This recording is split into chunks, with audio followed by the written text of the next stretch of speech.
Muy buenas noches, gracias por acompañarnos. Bueno, hoy vamos a tener un programa con muchísimo tema que debatir, muchos invitados también, así que quédense con nosotros. Voy a saludarte a Enrique. Hola Enrique, ¿cómo ¿Qué estás? tal? ¿Cómo está Luis? Bien, bien. Bien, excelente. Semana calentita, ¿eh? Arrancamos, sí señor. Bueno, y voy a ir rápidamente ya a los temas en los que vamos a conversar para arrancar esto. Hay dos temas de los que quiero hablar. Uno que creo que es el tema más importante de la semana. Los estudiantes de secundaria, después de haber hecho una serie de manifestaciones, consiguieron forzar, creo que el término corresponde, una reunión con el presidente de la República. No suele hacer estas concesiones el señor Horacio Cartes, pero recibió a los chicos de secundaria, a algunos representantes de los grupos que se estuvieron manifestando, y asumió un compromiso con ellos. Convengamos en que no es la esencia del problema de educación, pero tiene un símbolo muy importante, que la movilización ciudadana, en este caso de los chicos de secundaria, haya obligado al presidente de la República a tomar alguna medida concreta, es un signo sumamente positivo. Pero no es el problema central de la educación. Y quiero recordar rápidamente esto, porque se va a empezar a debatir sobre educación y qué bueno y qué saludable que sea así. Pero no tenemos que olvidar cuál es el corazón del problema. Y quiero hacer rápidamente historia. En la década del 90, estando todavía Nicanor Duarte Frutos como ministro de Educación, luego se convirtió en presidente de la República, tuvo la poco feliz idea de mejorar los números de la educación ampliando de manera espectacular la cobertura de la educación pública. Esto que en un primer momento uno podría decir, bueno, qué bien, qué fantástico que sea así, o sea, que todos o que una mayor cantidad de chicos y chicas puedan ingresar al sistema público de educación primaria. Eso está muy bien de entrada. ¿Cuál fue el problema? No había suficiente cantidad de profesores para poder ampliar de manera espectacular, como quería Nicanor Duarte Frutos, porque sencillamente las instituciones que formaban docentes, el ICE, por ejemplo, se tomaba su tiempo. No es fácil formar un docente. Y entonces la capacidad de generar nuevos docentes era muy básica, era limitada en cuanto a cantidad, pero había mucha más atención a la calidad. ¿Cuál fue la solución genial que se les ocurrió? Abrieron la posibilidad de que el sector privado estableciera institutos de formación docente. Se multiplicaron como hongos. Esto pasó a partir de la década del 90. ¿Qué ocurrió? Solucionaron dos problemas superficiales. Estos institutos de formación docente privado empezaron a escupir al mercado una cantidad impresionante de nuevos docentes y se generó una gran cantidad de empleo para chicos que no tenían posibilidades en el mercado porque la economía apenas estaba creciendo. ¿Cuál fue el problema? No cualquiera puede ser docente. Elegir un maestro es como elegir un médico. Hay capacidades básicas absolutamente necesarias para poder tener el don de enseñar. Lo que hicieron estos institutos de formación docente fue regalarles un título con 3 meses de preparación, con 1 año de preparación, y con ese cartoncito ellos tenían garantizado un empleo, un salario. Esa generación de docentes hoy son casi el 40% del total de los maestros que tenemos en el país. Ellos son víctimas y victimarios. Son víctimas porque entraron dentro de un sistema formulado desde el Estado que les permitió tener un cartón que no les habilitaba en realidad para ser docentes, que no daba garantías de su capacidad, y un empleo. Y obviamente ellos tomaron lo único que el mercado les ofrecía. Pero son victimarios porque los chicos que entran a dar clases con ellos no pueden aprender porque estas personas sencillamente no tienen la capacidad básica como para poder enseñar. Una cuestión muy simple. El que nunca en su vida leyó un libro no puede enseñar. Es básico. Bueno, ¿cuál es el problema hoy? ¿Cuál es el escenario? Están mezclados en este mismo grupo de docentes, que es el problema principal de la educación. No se olviden, señores, los mejores modelos educativos del mundo, Finlandia, que aparece hoy en primer lugar en todas las encuestas, ¿qué tiene como centro, como núcleo? El maestro. Todo lo demás es accesorio. Vos podés dar clase bajo un árbol de mango, pero si tu maestro es brillante, vas a tener resultados. Esto es lo que han demostrado justamente estos países nórdicos. Entonces, la esencia es el maestro. Ahí es donde nosotros fallamos. En el total de docentes, cerca del 40 y pico % no tiene condiciones básicas para poder enseñar. No son culpables, los metieron en esto. Los metieron sin tener la capacidad para poder hacerlo. ¿Cuál es el problema? El problema es sobre todo político. No es una ministra de Educación la que va a solucionar el problema. Es un presidente de la República con cintura política. ¿Por qué? ¿Qué cosas tiene que hacer el Estado en este momento? Lo primero, cerrar todos los institutos de formación docente, sobre todo los privados, que siguen escupiendo al mercado gente que no está en condiciones de enseñar. Básico, hacer una evaluación y cerrar ya. Segundo, crear institutos de formación docente controlados por el Estado con los mejores profesionales que se puedan conseguir. Si es necesario importar maestros de España, de Chile, de donde fuere, para que formen a los nuevos profesionales.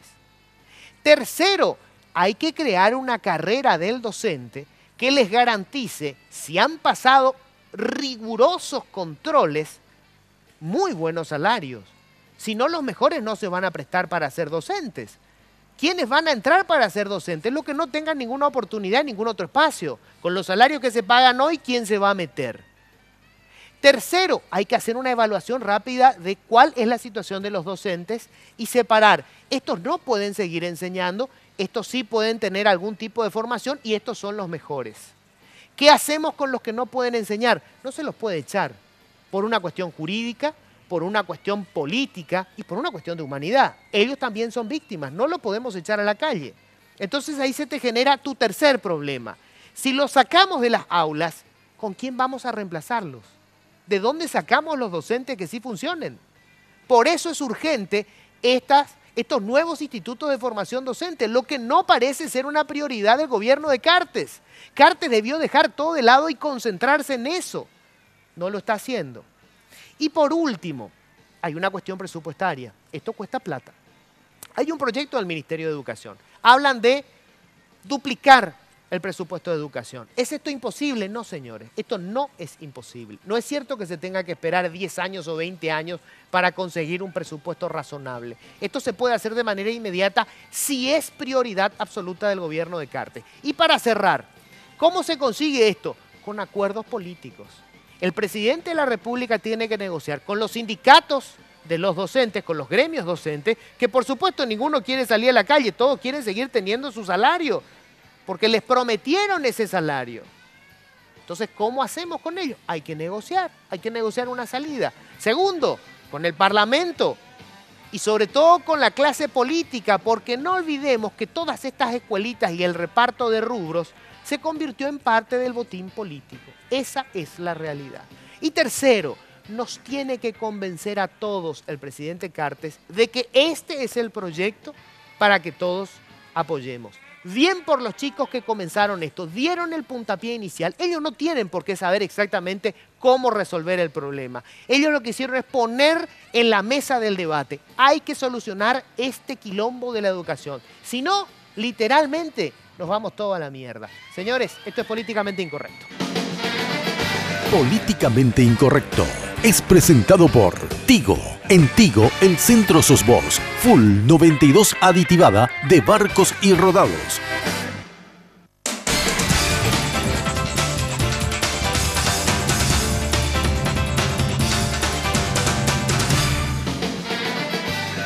Extrañando, señor Tuto González. ¿Qué tal? ¿Cómo andamos, caballero? Ojalá pudiera decir lo mismo, pero nos vimos esta mañana, así Bueno, que... tanto tiempo. Sí, ¿verdad? ¿Qué tal? Señor Buenas noches. Cantibelli, Lo ¿cómo dejé le va? pasar primero porque... Sí, Porque ya es que más estamos. alto. Sí. Porque es más joven. Tiene mucho protagonismo para mí. Ah, bueno, está bien. Igual vos te robás el estrellato, ¿sabés cómo es esto? Claro. Sí, Bueno, señores, claro. a ver, la semana, ¿qué es lo más Bueno, importante? un par de temas que me parece son muy importantes. Uno, las elecciones en Argentina, porque estamos en el mes de las elecciones. Faltan menos de 20 días ya para las elecciones presidenciales. Todo se puede definir el 25 de octubre. Importante para Paraguay, importante para Paraguay. Sí, claro. Un país donde además de haber más de 1 millón de paraguayos, tiene mucha incidencia en la vida económica nacional. Totalmente. Y hablando de... Yacyretá hasta ahora no nos pagó un peso, por ejemplo. Hasta ahora, por ejemplo, Yacyretá no nos paga. Hasta ahora, por ejemplo, no se renegoció el anexo C de Yacyretá, que en marzo va a llevar 2 años de renegociación hipotética. Y por otra parte, quería hablar también de la situación económica en América Latina. También la región viene mal. El Fondo Monetario Internacional y todos los organismos financieros internacionales acaban de bajar los pronósticos de crecimiento económico. En el caso de Argentina, 0,7% menos en el 2016. O sea, una recesión. Y para Brasil, 3% menos. ¡Qué horror! 3 abajo. El peor resultado en 85 años. El peor resultado. Ahora, ¿Y no Paraguay? quiero decir que sea de Dilma porque después se enojan claro. todo conmigo, que soy la derecha, la izquierda, y los números no son ni de Paraguay derecha ni de también hay izquierda. una reducción. CEPAL hablaba del 3,3. 3,3, que es distinto del 4,5 que se preveía inicialmente, ¿verdad? De todas formas, somos el segundo mejor colocado. Con Bolivia. Sí, señor. ¿Toto? Bueno, esta semana que terminó deja 2 puntos bien en claros. Uno de ellos que continúa siendo una noticia de desarrollo, el tema de la selección nacional, que vamos a hablar eso extendidamente. El otro es el tema Olimpia y el campeonato, Cerro Porteño y el campeonato. Hay un clima que se genera alrededor de todo esto que tiene que ver con una crisis que, por un lado, ataca al conjunto Olimpia, la dirección técnica de Francisco Arce, porque Olimpia ha perdido todo lo que estaba disputando en el año hasta aquí. Lo perdió el fin de semana. La punta del campeonato, la clasificación a Copa Sudamericana, la posibilidad de continuar con chances de ser puntero del campeonato o de llegar y empatar en la punta a Cerro Porteño, dependiendo de sus propios resultados. Bueno, eso en un abrir y cerrar ojos los perdió todo, porque también está perdiendo y hay 4 o 5 puntos de diferencia con el conjunto de Guaraní en el acumulativo de la tabla del campeonato. Ahora, el equipo de Olimpia sale del campo de juego Manuel Ferreira después de perder frente a Guaraní, con una preferencia realmente enardecida. El público de Preferencia Olimpia no le tiene paciencia a Francisco Arce, o por lo menos le terminó la paciencia que tenía. ¿Qué característica tiene esto con respecto a otros antecedentes de otros entrenadores? La Preferencia de Olimpia es conocida como la saca técnicos. La Preferencia Olimpia saca entrenadores. Esa es la que marca el termómetro de lo que ocurre. Por ahora, los directivos de Olimpia dicen que no pasa nada y Francisco Arce va a continuar. Por el otro lado, Cerro Porteño, que tiene su marcha ascendente en el campeonato, le saca 4 puntos a Olimpia, tiene un rival relativamente accesible para el fin de semana que es el conjunto de San Lorenzo, y a partir de ahora Cerro Porteño lo único que tiene que hacer es ganar todos sus partidos de cara hasta el final. Incluso puede perder uno y va a tener todavía la ventaja de 1 punto. Se puede pegar el tupé de perder el clásico. Qué mala noticia, Toto. Bueno, y para cerrar un poco el ping-pong de la semana, no voy a dejar de comentar cortito por lo menos. El tema del que todo el mundo habló es el famoso perro Tony. Tony es, ¿verdad? Tony. Bueno, el caso del perro Tony. Y hay que decir 3 cositas rápidas sobre esto que ocurrió con el caso del perro. Lo que se grabó es un momento en donde un hombre sale, atajan entre 2 a un perro, un pitbull, y este hombre con un mazo le revienta la cabeza, de hecho le hundió el cráneo. Sí. Bueno, a partir de ahí, ustedes saben, hubo una movilización, hay gente que salió a las calles, la defensa de los derechos de los animales. 3 cosas que decir rápidamente. Primero, los animales no tienen culpa. El animal no tiene culpa. El animal se maneja por instinto y por afectos. Sí. Punto. Su acción es responsabilidad del dueño del animal, no del animal. O sea, vos no podés ir y vengarte en el animal. Es un absurdo, es un disparate. Si ocurrió algo, el responsable es el propietario. Primera cuestión. Segunda cuestión. Obviamente tiene que estar reglamentado la tenencia de animales, porque no es lo mismo que vos tengas un ratón que tengas un león en tu casa. Aunque vos me digas, no, pero está adiestrado, lo que vos quieras. Pero obviamente si un animal físicamente puede generar más daño, se tiene que reglamentar su tenencia. Y registrado. Claro, el registro forma parte de la reglamentación. O sea, si vos vas a sacar un pitbull, vos me podés decir, no tiene nada que ver la raza, y no tiene nada que ver la raza. Lo que tiene que ver es la condición física del animal.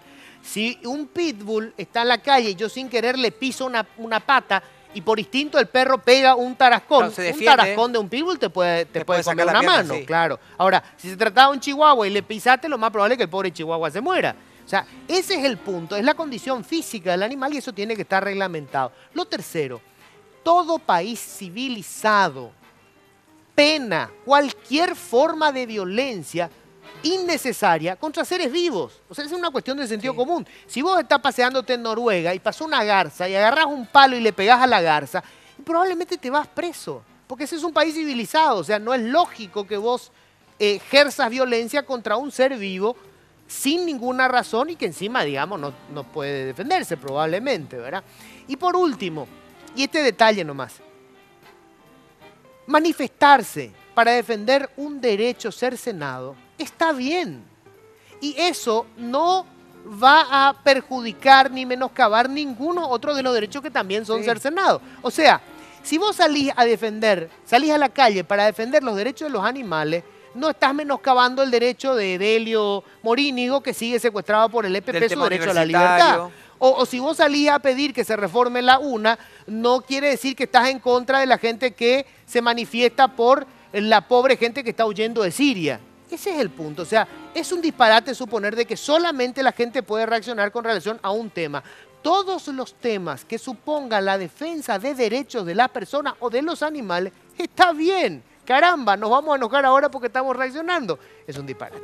Bueno, vamos a hacer nosotros la pausa. Enseguida ya va a estar con nosotros Humberto Peralta, ministro de la Secretaría de la Función, o sea, de la Función Pública, ministro de la Función Pública. Todo esto que pasó del caso Froilán Peralta, del excontralor, todo tiene una base común. Por alguna razón todavía nuestro Estado no concursa todos los cargos. Porque si para ocupar cualquier cargo en el Estado vos tendrías que concursar y solo el mejor lo puede ocupar, este quilombo se acaba. No hay secretaria BID. ¿Me explico? Ya volvemos. No hay táctica.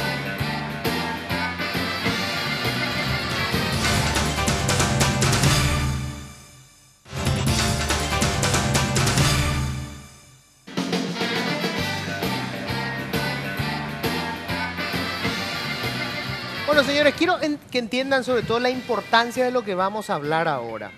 El Estado es una herramienta que creamos todos para poder crear políticas públicas y ejecutarlas. Las políticas públicas se crean para mejorar nuestra calidad de vida, para eso, para darnos educación, salud, seguridad, eso. Si esa herramienta no tiene a la gente capaz, no sirve. Se convierte en un aparato electoral. Es cargos para repartirle a los operadores políticos. Eso ha sido el Estado durante todo este tiempo. ¿Cómo corregimos este despelote? Bueno, estamos ya con el ministro de la Función Pública, Humberto Peralta. ¿Qué tal, ministro? Gracias por acompañarnos. ¿Qué tal, Luis? Gracias por la invitación. Buenas noches a la audiencia. Realmente este es uno de los temas más difíciles de la verdadera transformación del Estado. La famosa reforma del Estado, porque uno dice, no, es privatización. No, es transformación cultural. Es cómo desechamos aquel chip de clientelismo político, de prebendarismo político y también la cultura de nepotismo que existe, porque uno cuando tiene un cargo público, los primeros que se acercan son los propios parientes. Exacto. En primer lugar. Y bueno, y después ya el equipo de fútbol y después un montón de otros amigos que uno siempre tiene por algo emotivo. Y eso corregir no es una tarea sencilla, es un compromiso realmente instalar una política pública de meritocracia y profesionalización en la administración pública. En ningún país fue fácil llevar adelante estos procesos. Recientemente tuvimos la visita de un directivo del Servicio Civil de Chile. Chile lidera el ranking de institucionalidad en este tema. Nos decía, tenemos que vivir escándalos en Paraguay, Luis. Y eso es importante que la ciudadanía comprenda. Pareciera que no aprendimos todavía de la niñera de oro, de la secretaria de oro, de algunas otras cuestiones que, claro, la ciudadanía indignada porque estamos viviendo lo que denominamos dentro del gobierno una primavera de acceso a la información pública que antes no teníamos, y eso tiene su tiempo digerir y tiene su tiempo procesar también, porque ¿qué ocurre hoy? Hoy varias instituciones plantean la dicotomía entre el cargo y el perfil del cargo. Es decir, es como que yo quiero el empleo, no, yo no quiero trabajar, porque el perfil que me exige requisitos para hacer contraprestación efectiva de servicios. Claro. Estabas comentando el tema docente. En el tema docente, y hay que tener perfil, por supuesto. Ahora, claro. ¿Cómo se valida el perfil? ¿Es solamente el título? No, hay otras competencias adicionales que uno debiera de tener. Y hay un proceso que todavía es lento en cuanto a su implementación, porque bueno, esto es lucha contra la corrupción. Instalar concursabilidad es lucha contra la corrupción. Bueno, justamente quiero empezar con eso. ¿Por qué? Está vigente la ley de la función pública, los cargos tienen que ser concursados. ¿Por qué sigue entrando gente al Estado sin concursar?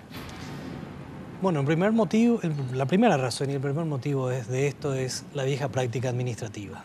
Es más fácil incluir a una persona bajo la excusa de cargos de confianza y así le llamamos cargo de confianza a un montón de cosas dentro de la administración pública y hemos creado esta historia de las equiparaciones, ¿verdad? Yo estoy seguro, el chofer, una persona de permanente contacto con algún directivo, alguna autoridad, por supuesto que sabe muchas más cosas que a lo mejor algún familiar. Eso ya es un cargo de confianza, supuestamente. Eso supuestamente es un cargo de confianza. Preguntarle a algún legislador y te va a decir, no, mi secretaria es cargo de confianza. Está bien, quizás la figura de la secretaria privada o la secretaria general, que en cualquier país del mundo sí, pero a ver, el apoyo, el asistente, el auxiliar, eso no es un cargo de confianza. Entonces, ¿Y cómo se degeneró la ley? O sea, porque yo tengo la versión de que fue la Corte Suprema de Justicia la que empezó a darle a una cantidad de instituciones el recurso de inconstitucionalidad contra la ley. No solo a instituciones. Últimamente ha disminuido bastante instituciones, pero tenemos el cúmulo de personas. Personas físicas que dicen, no, yo tengo derecho a través de esta medida cautelar, la acción de inconstitucionalidad, a ocupar un empleo por A o B motivo. La ley establece, por ejemplo, la desvinculación a los 65 años y hay reincorporación de personas a la administración pública después de los 65 años. Sin haber concursado. Sin haber concursado. Y bueno, mencionaste el tema de las medidas cautelares institucionales. ¿Qué ocurre cuando tenemos medidas cautelares? La una no es ninguna excepción a la regla. Lo que ocurre es que debiéramos de instalar criterios técnicos similares en lo que es un Estado unitario. El mecanismo de selección tiene una fórmula que no es ningún secreto de Estado. Hay que hacer exámenes, hay que aplicar test, hay que hacer entrevistas, hay toda una evaluación de documentos que se debe de hacer y eso se debiera de hacer. Por supuesto, un proceso público. Los interesados tienen que enterarse y no como todavía en algunas instituciones con algunas medidas cautelares que hacen. Uno dice, este es el puesto vacante para quién. No vamos a publicar esto, porque si publicamos van a venir miles de personas con la intención total. Bueno, las medidas cautelares son una parte del problema, pero no es el único problema. Eso tenemos la versión concluida, la modificación a la ley de la función pública, 1626, eso va a estar en días más a consideración del Ejecutivo y Dios mediante va a ingresar en breve al Poder Legislativo. Eso va a generar necesariamente la necesidad de analizar qué instituciones se quedan con medida cautelar y qué instituciones no van a tener medida cautelar. No digo borrón y cuenta nueva, pero algún avance en esa materia vamos a tener. Es una modificación de la ley. Modificación parcial de la ley de la función pública, vinculando un tema que hoy es escándalo público en Paraguay. Remuneraciones, categorías de sueldos vinculados al perfil del cargo y no solo al perfil del cargo, también a el nivel jerárquico. ¿Qué puesto, qué ubicación va a tener el puesto en la estructura? Menciono un caso que hoy me van a disculpar los amigos senadores. ¿Por qué? Porque uno dice, hay demasiadas direcciones. La pregunta es, ¿necesitamos un director de deportes? Sí, ¿dónde? En la Secretaría de Deportes. Pero en una institución... Claro, que tiene que ver en el Parlamento. Cuya naturaleza un director no es precisamente para eso. Bueno, con el debido respeto, esa situación podemos tener en casi todas las instituciones públicas. Todas las dependencias. Preocupación y la línea de trabajo con el equipo económico nacional y particularmente entre la Secretaría de la Función Pública y el Viceministerio de Administración Financiera del Ministerio de Hacienda, estamos viendo la manera de cómo ir cerrando la relación salario-perfil del cargo. Ejemplo. Hasta el año pasado no teníamos código de concurso. Hasta el año pasado el sistema SINAR de pagos en la administración pública decía que daba a cargo de cada institución la certeza si el chofer tenía no la categoría de registro de conducción profesional, sino la categoría de un egresado universitario. No, eso era responsabilidad de la máxima autoridad. Entonces, ¿qué vemos en varias instituciones públicas? Que ese profesional probablemente ha llegado a alguna máxima autoridad institucional, sí tenía la categoría en remuneración, pero no el perfil del cargo. Entonces, cuando empezamos a vincular que profesional 1 no es un cargo de confianza, sino es un cargo que requiere concurso y además, para poder pagar, necesitamos el código de concurso, proceso de homologación, proceso de publicación, exámenes. Claro que hay impugnaciones en algunos casos de instituciones. El año pasado hemos anulado. Recientemente, 2015, CONES, Consejo Nacional de Educación Superior, el primer concurso que han hecho. Tengo que reconocer que como función pública tenemos limitación. Me hubiera encantado tener a 2 funcionarios en cada institución monitoreando o apoyando técnicamente, pero la cantidad de personas que están en el área o en la Secretaría de la Función Pública es absolutamente insuficiente. Ahora, quiero entender cómo funciona esto, Humberto. A ver, uno entiende que si el Estado se va a manejar con alguna lógica, vos tenés una Secretaría de la Función Pública. Ok. La Secretaría de la Función Pública va a proveerles de los funcionarios que necesite el Estado. Entonces el Estado dice, Ministerio de Salud, yo necesito una secretaria.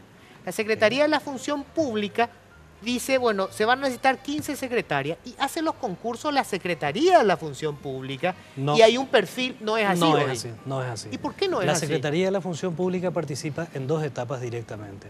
En preparar las bases y condiciones, que es el perfil de los cargos, hacer el proceso de publicación a través del portal Paraguay Concursa, y lo que estamos forzando es a que íntegramente el proceso de concurso dejemos de lado las carpetas, porque en las carpetas pudieran estar apareciendo eventualmente algún documento de contenido falso, porque ya nos hemos encontrado en más de una ocasión.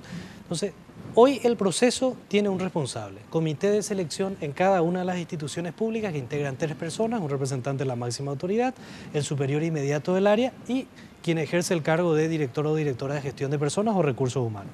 Veedores, unidad de transparencia y anticorrupción de las instituciones, veedores, representantes de los trabajadores, con lo cual se supone el debido proceso debiera estar absolutamente garantizado. Vos sabés que en muchos ministerios e instituciones esa es una gavilla. El representante de la autoridad máxima, el representante del jefe de recursos humanos, el de los sindicatos, se ponen todos de acuerdo para poner a su gente.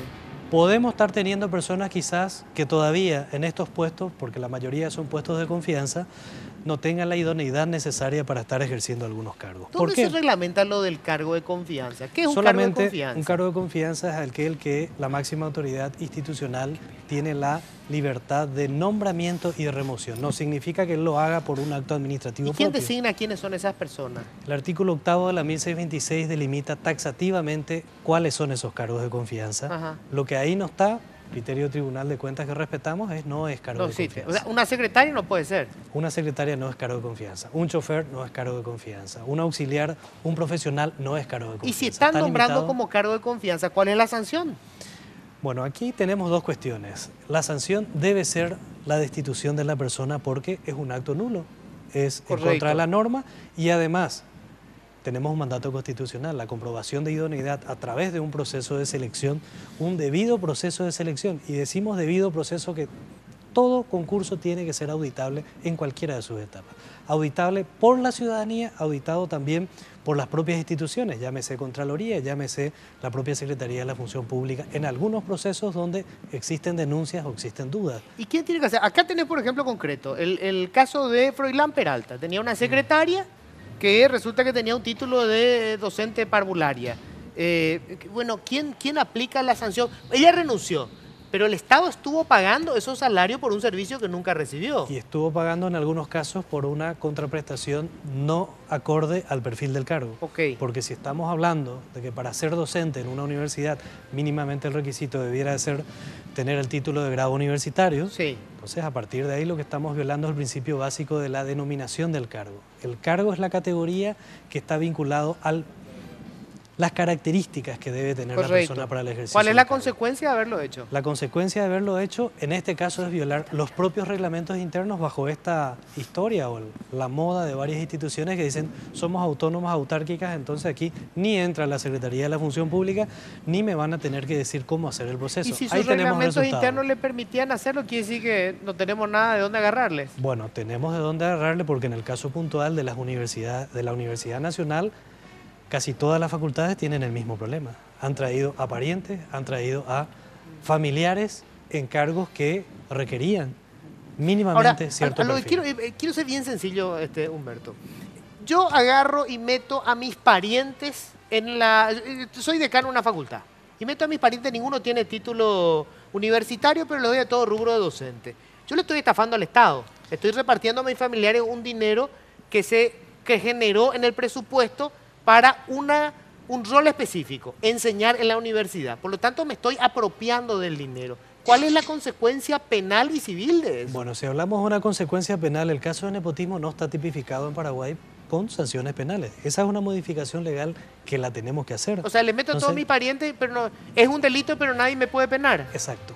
Exacto. Es una tomadura de pelo. Absolutamente. Entonces, estas son las cosas que, si queremos perfeccionar el modelo de profesionalización de meritocracia, hay modificaciones legales que tenemos que hacer. Y esas modificaciones legales requieren la discusión entre criterios técnicos, y esa es la parte donde la clase política todavía quiere seguir manejando a su manera. ¿Y esto está en el Parlamento para cambiarlo? El proyecto va a estar próximamente en el Parlamento, vinculado salarios con perfil, con creación de cargos y creación de estructuras. Es decir, llamarle director a cualquier cosa, llamarle jefe de departamento a cualquier cosa, donde, claro, era más fácil entrar por esa vía, cargos de confianza, entonces Claro. tenemos director de transporte para 2 vehículos que tenemos en la institución. Bueno, o sea, el Parlamento se va a hacer la araquiri si es que aprueba eso, porque ellos son los que reparten. Depende Adrián, de la sí, prensa quería y hacerle- la ciudadanía. Sí. Quería hacerle una pregunta, ministro, en realidad trasladarle. Es difícil de entender los millones que se cobran en la función pública cuando en el sector privado hay que trabajar infinita cantidad de horas para lograr esos salarios realmente de lujo que paga el pueblo paraguayo. Pero quisiera trasladarle esta pregunta que hace la audiencia. Por ejemplo, Rafaela Bobadilla dice, ¿será que podrías preguntarle al ministro por qué muchos funcionarios están todavía trabajando solo 6 horas y otros 8? Luego la senadora Desiree Masi dice, ¿por qué Petropar, Obras Públicas y otros contratan empresas multimillonarias o multinacionales, supongo que habrá querido decir, para selección de personal? Y luego dice, ¿qué disminución de gastos rígidos hablan cuando la matriz salarial 2016 cuesta 300.000 millones de guaraníes más? Esas son las consultas. Primero, inequidad e injusticia salarial sí existe. El simple hecho de trabajar 6 horas y ganar más del sueldo mínimo es una injusticia, es una inequidad que tenemos. ¿Y eso por qué? Y nuevamente por lo que veníamos conversando aquí con Luis, que es estas medidas cautelares, acciones de inconstitucionalidad o ya acuerdo y sentencia contra la ley, un artículo específico 59 que dice que en esta institución se va a trabajar 6 horas. Si efectivamente se trabaja 6 horas es mucho. Entre desayuno, entre algunos break y compañía. Condicionar el aumento a las 6 horas, de 6 a 8 horas, a ver, en el sector público es regla el trabajo de 8 horas diarias formalmente hablando.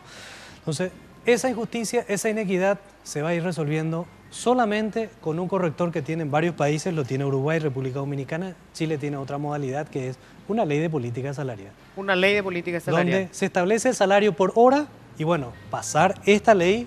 Veremos si el Congreso está dentro de la estrategia del Ejecutivo presentar este proyecto el próximo año al Congreso. Te pregunto, esto no tiene que ser ya a nivel constitucional, porque resulta que como vienen años de esta práctica y hablan de derechos adquiridos y contratos colectivos de trabajo, para poder corregir esto desde el vamos, borrar todo eso que se hizo mal, no hay que hacer una reforma constitucional, un artículo que te diga, a partir de ahora volvemos a armar todo esto. A ver, llegar a ese acuerdo en la experiencia internacional, vamos al caso de Costa Rica, tiene el ejemplo de darle un rango constitucional a los procesos de selección. ¿Resolvieron el problema? No precisamente, porque podemos tener normas muy buenas, pero aquí si no cambiamos la cultura de la mala práctica administrativa, que eso no se cambia automáticamente con una ley, se cambia con procesos, con procedimientos y bueno, la Constitución por lo menos pudiera ser una alternativa, pero nuevamente, si declaramos algunos artículos inconstitucionales, si declaramos que la universidad va a tener autonomía y hay un acuerdo y sentencia de la Corte en ese sentido, si declaramos que la Municipalidad de Asunción, la Contraloría, etcétera, van a tener su propia norma en esta materia, entonces de nada sirve tener un criterio común. El criterio de la Constitución es absolutamente válida. La idoneidad, el único requisito para ingresar a la administración pública. Respondo al caso de la contratación de la senadora o cualquier otra persona que esté viendo el programa. En casi todas las instituciones públicas hay contratación de firmas. El objeto del gasto, el rubro es 260, contratación ocasional, servicios técnicos o profesionales. Esa figura no es una figura ilegal. La ley de presupuesto prevé a través de un clasificador presupuestario y si hablamos de un modelo de tercerización, por supuesto que es jurídicamente quizás opinable, discutible, pero la ley de presupuesto habilita a contratar a personas bajo la tercerización a través de una firma. Si eso va a generar menos carga social o aquí lo dijo Luis muy bien, el concepto de derecho adquirido. El funcionario que cree que trabaja 6 horas dice, no, esto es derecho adquirido, nadie me lo puede quitar. Y trabajar 2 horas me tiene que pagar más. Me tiene que pagar la diferencia, me tiene que generar un espacio para almuerzo, me tiene que generar algunas otras condiciones por algo emotivo. Entonces, no solamente ahí en Petropar, en casi todas las instituciones públicas, claro, lo que ocurre hoy es que el Estado, el gobierno, el Poder Ejecutivo tiene una estrategia que es ampliar el mecanismo de control de un rubro absolutamente sensible, históricamente de altísima corrupción, que es el tema de combustible. Y para eso hay una decisión diciendo, vamos a trabajar con empresas tercerizadas. Tema de la matriz salarial. Este es un tema sobre el cual vamos a hablar muchísimo todavía. Acabo de tomar un ejemplo, mi propia institución, que es el coraje político que le invito a que tengan todas las autoridades, no solo del Ejecutivo, también del Legislativo, el que deja el cargo de confianza, el que deja de ser director, Luis Ciudadanía, tiene que volver al cargo anterior. Artículo 8º, párrafo final, dice, conservan los derechos adquiridos del cargo anterior. ¿Qué significa? Humberto Peralta hoy está ganando 22 millones, mañana deja el cargo, no se puede quedar en el freezer premiado con 22 millones. Lo que pasa es que acá parece que en el sector público los cargos, parece que tienen título de propiedad sobre el cargo. Una vez que estaban ahí, porque de hecho para quedarte en el cargo en los países serios, vos tenés que seguir concursando todo el tiempo, evaluar tus resultados. No das resultado, te vas. Así mismo. La ley de la función pública y el propio Tribunal de Cuentas nos decía este año, existe la posibilidad de la desvinculación con 2 evaluaciones de desempeño negativas. ¿Quién tiene el coraje político de aplicar eso? Estamos teniendo las primeras evaluaciones de desempeño. Si tenemos la segunda e identificamos casos de baja productividad o mal desempeño de funciones, ¿tienen derecho a echarles? Sin indemnización, por supuesto. ¿Dónde vamos a encontrarnos? En la Corte. En la Corte. En la Corte. Y la Corte les va a perforar todo el proyecto. Y habría que ver, por eso, este tema es un tema que requiere política pública de Estado, requiere un pacto entre los 3 poderes del Estado para decir reglas iguales. Vamos a cumplir la carga horaria. Por un lado, vamos a tener salarios similares, porque hoy se gana más en el Poder Legislativo que en el Poder Judicial. Y similares al sector privado tendría que tener. Tampoco no a ese nivel de competitividad. Tenemos un cuadro con Hacienda de un trabajo de job diciendo que en promedio sí, en los niveles bajos, auxiliares, todavía asistentes, no, en los altos técnicos, sí, es cierto. La pirámide salarial del Estado está achatada. Está achatada. Y está a la inversa, En el sector privado realmente los cargos gerenciales tienen mayor remuneración, pero ojo, respetan el criterio del perfil. Así mismo. Si no reunís el perfil, si no diste resultado, te vas, querido. Sea la una, sea cualquier otra institución, estos escándalos van a seguir existiendo hasta que nos pongamos de acuerdo con el cerrojo. El cerrojo es, el candado está ningún salario adicional a la no vinculación con el perfil. Ministro, te agradezco mucho. Gracias por la invitación.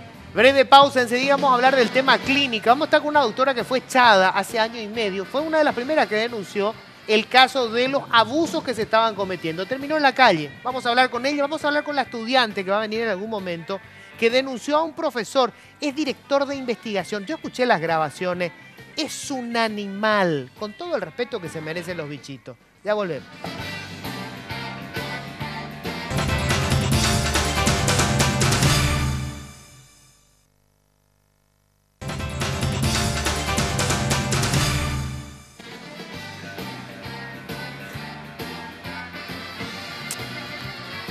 Bueno, tengo que decirle que a mí me desespera cuando hablamos con gente del Estado y todo parece tan burocrático, tan lento. Vos decís, miércoles, tenemos la ley, pero entran por donde se les da la gana, siguen sin concursar, tenemos estos salarios que son un delirio. Bueno, por favor, Enrique, ¿quién nos está apoyando? Bueno, estamos presentados por Tigo y damos la bienvenida también a Barcos y Rodados. La nueva generación en nafta de Barcos y Rodados ya está en tu camino. La nueva Full 92 aditivada. Gracias a la calidad de sus aditivos multifunción, la nueva Full 92 aditivada le da mayor rendimiento y mejor desempeño al motor, a la vez que mantiene limpias las válvulas de combustible cada vez que llenas el tanque, hasta dejar el motor como nuevo. Renova tu auto desde el tanque, carga la nueva Full 92 aditivada, estaciones de servicios, Barcos y Rodados. Gracias, Enrique, gracias. Bueno, estoy con 2 víctimas de la Facultad de Medicina, increíble decir esto. Está Marta Cabrera, la doctora Marta Cabrera. ¿Qué tal, Marta? ¿Cómo estás? Mucho gusto. Estoy encantada de estar contigo aquí. Bueno, Marta Cabrera estaba hasta hace año y medio como... Hasta hace un año exactamente, como jefa del Departamento de Neurología y también era coordinadora general del posgrado en Neurología y profesora de 2 cátedras. Bueno, después me vas a contar qué dijiste y por qué te echaron y con qué argumento. Bueno. De este lado le tengo a Analía Ríos. ¿Qué tal? Amalia. Amalia Ríos, perdón. ¿Qué tal, Amalia? ¿Cómo estás? Estudiante de quinto año de medicina. De medicina, así mismo. Esas grabaciones que estuvimos escuchando, ¿vos eras la víctima? No. Estoy en representación de todas las víctimas que alguna vez pasamos por ese doctor, pero son compañeros de cursos inferiores, ¿verdad? Que han perdido 3, 4 años de su vida estancados en esa materia por la persecución de este personaje. La materia es Bioestadística, pero él también tiene otros cargos importantes como es director de investigaciones. Él que tiene en su poder aprobar las tesis de aquellos que van a ser profesores, doctores dentro de la facultad. O sea, por su razón pasa esa decisión. Y también es coordinador académico de la cátedra de urología de quinto año. Él es Gustavo Andersen. Sí. Gustavo Andersen. Gustavo Rodríguez Andersen. ¿Tenés el audio de...? Prepárame eso nomás, para que sepan, para que escuchen una de las tantas cosas que se escuchó de este hombre en los últimos días. Poneme el audio, ¿tenés? Tanto por pedazos, y vamos a ir pasando de a poco. Tirame, por favor, a ver, alguna parte. Y pues no puede decir eso, tío. Torpe, tía, sigue. Torpe, no sos burra, sos torpe. No puedes concatenar dos ideas simples, no puedes. Hay que decirte la mitad de la pregunta y insinuarte la respuesta. Bueno, esta es una. Esta es una nomás. Hay otras muchísimas más fuertes, de una grosería increíble. Este hombre está en la facultad, todavía sigue siendo director de investigaciones. Antonio Cubilla, creo que nadie puede poner en duda la credibilidad de Antonio Cubilla, lo había acusado de plagio. Sí. Bueno, contame por favor, Analia, ¿cómo es este tema? Amalia. Ya, sacame el acento. Amalia, por favor, contame cómo es esto. Bueno, y esto en realidad tiene ya más de 3 años de venir sucediendo en la facultad, donde estos pobres compañeros empezaron con la persecución, ¿verdad? Básicamente él toma los exámenes de una manera arbitraria, le obligaba a sus alumnos a rendir primero a lápiz de papel. Es decir, si no rendían a lápiz de papel, le decía que era a plazo directo. No había matrices oficiales de la respuesta de los exámenes, no había corrección general, y cuando las había, para un momento un tema era una respuesta y después era otra respuesta. O sea, una arbitrariedad total en el método de evaluación. ¿Y por qué el lápiz de papel? ¿Para que él pueda borrar? Claro, porque yo no sé qué hacía con la respuesta, pero él podía después manejar eso como él quería. No puedo decir que lo hacía, pero dejar algo en lápiz de papel, que es el examen es un documento legal del alumno, ¿verdad? Y si vos dejas el lápiz de papel, vos podés cambiar y hacer lo que querés después con el examen, ¿verdad? O sea, yo no sé si está de acuerdo, porque me da la impresión de que se creía una suerte de Dios, él era, ¿no? Una demostración así de... Pero dijo unas cosas, no sé, para mí es como que eyacularles en la cara, una grosería de esa magnitud. Sí, así mismo le dijo a una compañera también en una ocasión de que si tu jefe te dice que abra las piernas, tenés que abrir. Le dijo, voy a eyacularte en la cara cuando te aplace. O sea, eres una persona grotesca en la manera de hablar y súper amedrentadora con los compañeros. No es solamente eso, sino que son compañeros que tanto se sacrifica uno para ingresar a medicina. Claro. Y ingresás y en el primer año te topas con un monstruo que tiene la potestad, él cree que tiene la potestad de decidir quién va a ser médico y quién no. Y además de eso se toma el atrevimiento de robarle la juventud y más de 3 años de vida a muchos compañeros. Porque en una materia que es bioestadística no les hace pasar, tienen firmas, tienen todas las firmas para todas las materias, incluso del año siguiente ya, y por una materia no están pudiendo rendir, no están pudiendo pasar. Bueno, Marta, aplazarte es lo más fácil y excitante para mí, dice. Así mismo dice. ¿Cómo? Aplazarte es lo más fácil y excitante para mí. Así dice una parte de la grabación. Porque aplazarte para mí es lo más fácil y excitante que puede existir en cualquier parte del mundo. Ya está. Y es urólogo. Anda que me quiere agarrar alguna cosa este tipo. ¿Sabes qué? Bueno, qué notable. Y se lo dijo, y denunciaron los alumnos esto. Eso es todo un tema, ¿verdad? Porque los alumnos buscaron ayuda, denunciaron al consejo directivo de la facultad. Porque él también es miembro del consejo directivo de la facultad. Es miembro del consejo. También. Del equipo de Peris. Del equipo de Peris. Sí. Y le denunciaron y no, tranquilo, acá no hay nada, no hay acá motivo de persecución, no te preocupes, nosotros te vamos a solucionar, ¿verdad? En ese momento los consejeros estudiantiles nuestros le expusieron a estos compañeros de cara al decano y este le derivó a Ibarrola y le dijo, Ibarrola le va a solucionar su problema. Hasta hoy en día no se ha solucionado el problema y nunca le... Yo no entiendo... Yo no entiendo en qué cabeza... nombre de terror en medicina, Sí, Ibarrola. Ibarrola. Sí. Ibarrola que no tiene un cargo concreto, me parece que es el que manda. Uno de ellos es consejero, el más joven. Ajá. Y el otro tiene varios cargos, es el coordinador de la carrera de medicina, la filial Santa Rosa de la Guaraí.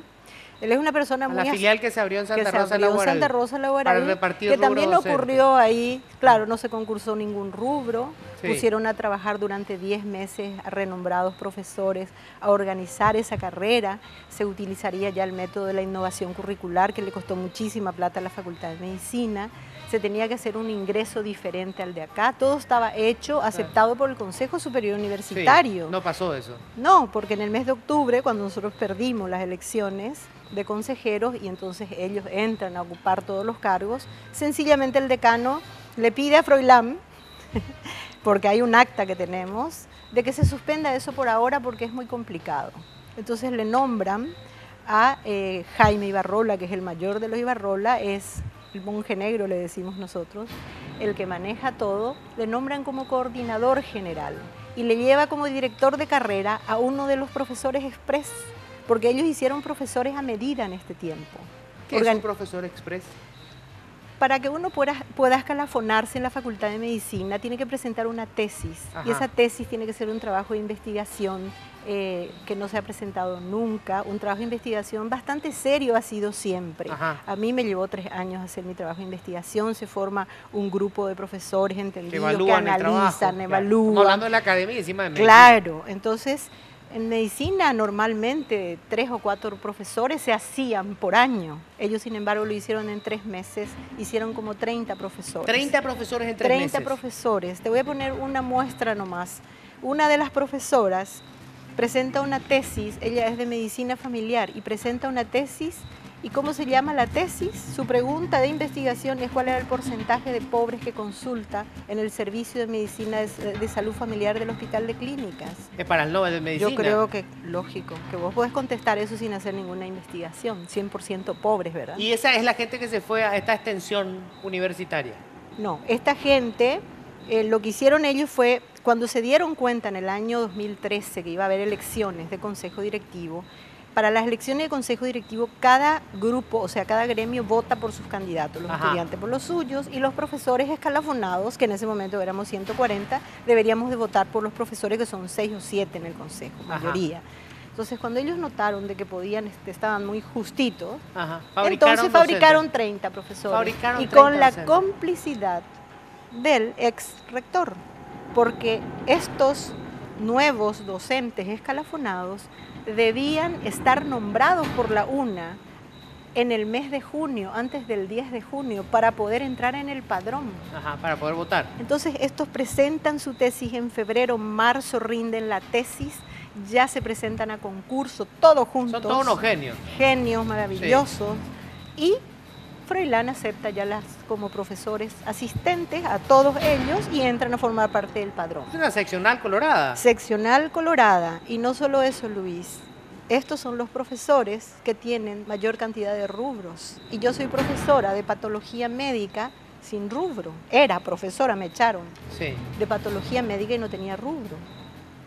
Sin embargo, estos nuevos profesores tienen 5, 6, 7, 8 rubros. O sea, en la Facultad de Medicina a partir de ese momento, ese grupo de profesores se transformaron en los genios en todo, tipo Rodríguez Andersen, hay otros en psiquiatría que arman lo mismo. Rodríguez Andersen es una muestra de cómo funciona. De cómo funciona, de cómo está absolutamente corrupto todo, porque nosotros tenemos niveles. Yo siempre me pregunto y me duele en el alma como madre de médica, como madre, de que hubieran doctoras, profesoras que ocupaban cargos de dirección de pregrado. ¿Dónde estaban cuando este hombre acosaba de esta manera a los estudiantes?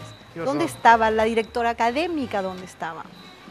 O sea, todo se borró, toda la estructura cayó, todo fue transformado en una cosa inentendible, inclusive el Hospital de Clínicas.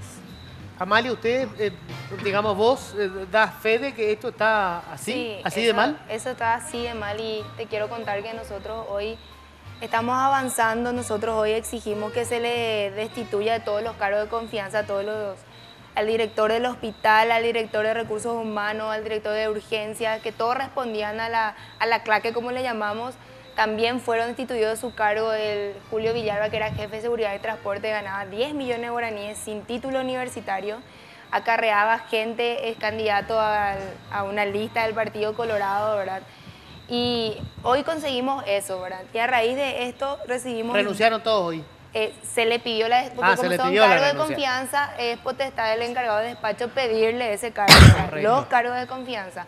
Tienen miles de otros rubros de concurso, ¿verdad? Que tienen todavía esos rubros, vamos a decirle, pero lo que es de cargo de confianza y manejan el hospital, porque esta gente se maneja así.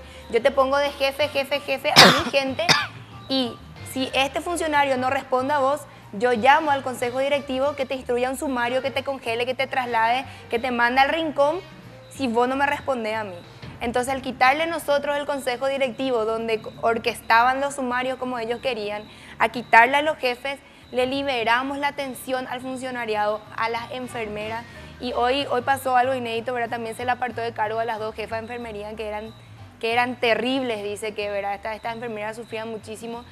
Y llorando, porque nosotros sentimos los estudiantes, eso, llorando venían a agradecernos, los funcionarios nos llaman llorando porque la amenazaban con la familia, con todo, y nos decían gracias, gracias, sentían libres, por lo menos en parte, ¿verdad? Sabemos que los grandes soqueteros están todavía, son caraduras, no se atreven a dar la cara y ni mucho menos a renunciar. O sea, yo incluso estoy apelando a las madres de esta gente que le llamen a sus hijos, y si... Me imagino que todas en algún momento quieren algo, quisieron lo mejor, por eso le hicieron estudiar medicina, ¿verdad? Pero están desprestigiando la universidad, el hospital de clínicas. O sea, yo no puedo entender cómo una persona gana 37 millones de guaraníes en el hospital de pobres y el paciente tiene que comprar la jeringa de punción raquídea, la gasa, el suero, el punzocat. No hay antibióticos en el hospital, y esto no es por el paro que hicieron los estudiantes, esto empezó hace 2, 3 meses atrás. No hay un antibiótico, no hay noradrenalina en la farmacia del hospital. Y hoy salió la noticia que suspendieron las cirugías programadas. ¿Por qué si todo compra el paciente? ¿Cuál es el problema? ¿Por qué se están suspendiendo las cirugías? Están queriendo hacer como una ¿cómo se dice? Mala propaganda a nosotros, como si fuésemos los estudiantes. Ustedes son los culpables, ustedes son los culpables. Me quedan 3 minutitos, así que voy a ir a la mesa. Toto. ¿Ante qué instancias recurrieron los alumnos para hacer las denuncias de este? ¿Y qué instancias son las que no les escucharon o no respondieron? Porque ellos son tan o más culpables incluso que este profesor, ¿verdad? Sí, como te digo, fue el consejo directivo, se hizo... Primero presentaron una denuncia, acudieron a nuestros representantes estudiantiles, ¿verdad? Centro de estudiantes, representantes estudiantiles. Estos le prometieron canalizar y todo esto, ¿verdad? Llegó al consejo directivo una nota simple primero, y luego estos compañeros se pusieron en campaña y juntaron casi 300 firmas de compañeros para llegar al consejo directivo. Llegaron hasta la oficina y antes de meter la nota al consejo directivo, los consejeros estudiantiles le dijeron directamente vas a tratar con el decano, ¿verdad? Y les hace tratar y les cuentan y les hacen escuchar las grabaciones. ¿Y era el doctor Peris? El doctor Peris y Jaime Ibarrola, no sé si Emiliano Jaime era el que estaba al lado, ¿verdad? Y ahí ellos no hacen mensa entrada de esa nota porque, claro, eso iba a ser así como la prueba de que se denunció miles de veces y no hicieron nada, ¿verdad? También se le hizo la denuncia a dirección académica de que este señor estaba tomando los exámenes a lápiz de papel. Nada fue la respuesta hasta hoy. O sea que probablemente fueron los 2 representantes, o eran 2 o 3, creo, los mismos que el doctor Filártiga, que hoy renunció a la tema de intervención, denunció que se vendieron. No, porque las elecciones, eso hay que rescatar. Medicina tuvo sus elecciones representantes estudiantiles el año pasado, o sea, no son eran los nuevos. mismos, eran nuevos, sí, son nuevos. Nuevos con viejas prácticas. Y lo que pasa es que en realidad terminó transformándose eso en una estructura absolutamente dependiente solamente de los hermanos Ibarrola. O sea, eso es lo que pasaba. Ahí la cuestión del decanato, las direcciones y todo desaparecieron, toda la estructura organizativa. El gobierno de facto era los Ibarrola. Ellos eran, o sea, tal es así que los residentes decían, che, quiero hacer tal cosa, ¿qué podemos hacer? Y llamarle a Emiliano y pedirle, él te va a dar. O llamarle a Jaime y pedirle. Era como que ¿Y todo cuál es el la fuerza de mundo- los Ibarrola, que es político? Claro, ellos son políticos y son del... Nosotros fuimos destituidos, mi marido, el doctor Carlos Arbo, yo y la doctora Carmen Esquel y otros 2 médicos fuimos destituidos porque hace exactamente un año nosotros ya denunciamos todo esto. Sí. Lo denunciamos con otros 72 colegas que firmamos la famosa nota que después el doctor Peris hizo un mitin político gritando con un montón de gente administrativa, haciendo hurras y culpándonos a nosotros de que nosotros queríamos destruir el hospital de clínicas. Posterior a esto, ellos hacen un sumario, me hacen a mí un sumario administrativo totalmente falso y me destituyen de todos mis cargos. ¿De qué te acusaron? Y me acusaron de haber participado en el examen final de mi hija que se recibía de neuróloga. Y estaban otros 5 docentes presentes en la mesa que inmediatamente, lógicamente, se presentaron a decir que jamás estuve en esa vos no mesa. estuviste ahí. Lógico, Pero además. igual te echaron. Igual me echaron a mí, le echaron a mi esposo, le echaron a la profesora Carmen Esquel, que tiene 25, Pero estás en 30 demanda años. judicial. Estoy en demanda judicial, una querella por difamación y calumnia contra Peris, que tenemos ahora el juicio oral y público. Estamos en lo contencioso administrativo para la reposición de los cargos y además le demandamos no a la facultad, que no tiene por qué pagar las Claro, culpas. a Le ellos. demandamos a Peris y a todo el Consejo Directivo en lo civil por 20.000 millones de guaraníes por daños y perjuicios. Qué va. Bueno, Adrián, ¿algo para cerrar? No, la pregunta era esa, pero la respondió al decir Claro. por qué no recurrían a otras instancias y esperar que estallara, digamos, del escándalo de la UNA para que toda esta arbitrariedad se conociera, ¿verdad? Por el terror, Ujú. El terror. miedo, mucho miedo. Doctora, mucho siempre miedo. se maneja o se saben cosas en la intimidad, digamos, en el hospital. ¿El ropaje político de los Ibarrola de quién es? Y ¿Quién le del pone el manto senador encima? Galaverna. Fueron candidatos, el quinto titular en la lista de Galaverna, el doctor Aníbal Peris, y primer suplente Jaime Ibarrola. Ah, Además se ha sabía de ser el que mismo eran los taller del hijos. Ferrari, ¿verdad? Sí. Claro. Uy. Bueno, se me fue el tiempo, ¿verdad? Yo les agradezco muchísimo realmente. Gracias, Creo que es gracias. importante que todo esto salga a la luz, que todo. Y sobre todo, señores, no era solamente una Ferrari que tenía Galaverna. La mierda, tenía todo el equipo de auto, uno peor que el otro. Y vos, Anderson, ¿no? Andersen. Gustavo Gustavo Rodríguez Andersen. Andersen, querido. Si era mi hija la que estaba ahí, vos le decías esa guasada, te parto la cara de una piña. Qué pelotudo. Hacemos la pausa y ya volvemos.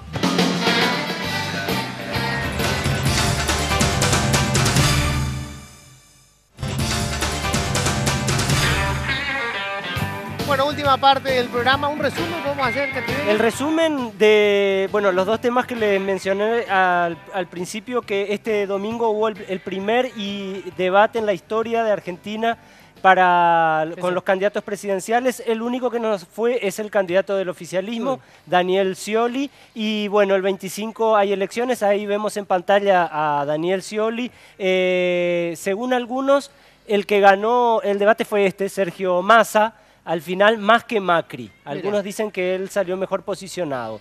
Así que vamos a ver qué pasa el 25. Tiene que ganar con el 45% de los votos el que triunfe eventualmente, o con el 40% y el segundo 10% abajo. Si eso sucede, no hay segunda vuelta. Si no, tienen que ir a una segunda vuelta. Y después la situación económica, como decíamos, en la región muy comprometida para 2016. Sí, mal, feo luego. Paraguay está instalado en Puerto Ordaz, llegó después de un largo viaje, está instalado en Venezuela, va a enfrentar el día 8 a la selección local. Hay modificaciones que va a tener el equipo albirrojo, que eso lo vamos a conocer en el transcurso de las horas, y efectivamente la modificación de la lista afecta al equipo titular también. Hablo específicamente del caso de Bobadilla, que reemplaza a Nelson Ado Valdés, que en teoría él iba a ser titular en este equipo albirrojo. Entonces, a ver si Bobadilla ingresa o no en el onceno titular. El primer partido el 8 frente a Venezuela a las 6 de la tarde para nuestro país, y el segundo se va a jugar aquí en Asunción, en el Defensor del Chaco, frente a Argentina, el 13 a las 21 horas. Bueno, señores, nosotros nos estamos yendo. Lo último que tengo que decir, después que se hicieron públicas estas grabaciones del tal Anderson, no sé cómo no lo echaron todavía. En una universidad seria, en cualquier país del mundo que tenga una universidad, un profesor universitario es grabando, haciendo estas declaraciones de patitas en la calle. Es absolutamente inadmisible que ese atorrante siga en ese lugar. Así nomás. Señores, Por la duda, si te sale en la guía médica, justo te cambiar toca la el hoja. ¿Qué tal, Doctor Andersen. Está ahí con la mano no sé dónde. Sí. ¿Quién sos? Anderson. No. Me pongo los pantalones y chao. Señores, hasta acá llegamos. Gracias por habernos acompañado. Nos encontramos el próximo martes. Chao. Andersen va... Políticamente Incorrecto fue presentado por Tigo. En Tigo, el centro sos vos. Full 92 aditivada de barcos y rodados.